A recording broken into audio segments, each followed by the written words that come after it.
देश एक चुनाव, one nation one election. Narendra Modi ji शुरू से ही इसके पक्ष थे।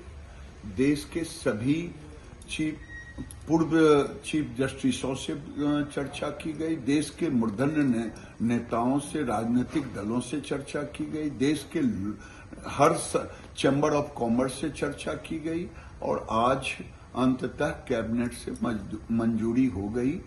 खड़गे की भाषा केवल विध्वंसक भाषा होती है, निगेटिव होती है। ये खड़गे वही हैं जो देश को कहा था कि अगर 20 सीट और आ जाती तो मोदी सहित सबको जेल भेज देता। ये देश के विकास के लिए जरूरी है वन नेशन वन इलेक्शन।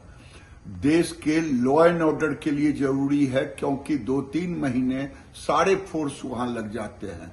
ये देश के प्रगति के लिए जरूरी है। और 1967 के पहले तो खड़गे बताएं ना, राहुल बताएं कि एक देश एक इलेक्शन होता था कि नहीं होता था, उसमें कौन सा नुकसान था, क्यों नहीं नेहरू उस समय इसको रोक दिया था। तो जब एक नेशन एक election, one nation one election, ये पॉलिसी दी बेस्ट पॉलिसी है। इसे पॉलिटिकल वेंडेटा के तहत कांग्रेस विरोध कर रही है या अपोजिशन जो भी विरोध करेंगे। देश का नौजवान चाहता है, देश का हर नौजवान चाहता है कि देश की विकास हो। सालों भर चुनाव, पैसे खर्च होते हैं, देश का पैसा खर्च होता है। ये लोग देश के दुश्मन हैं, इसी तरह से बात करते हैं।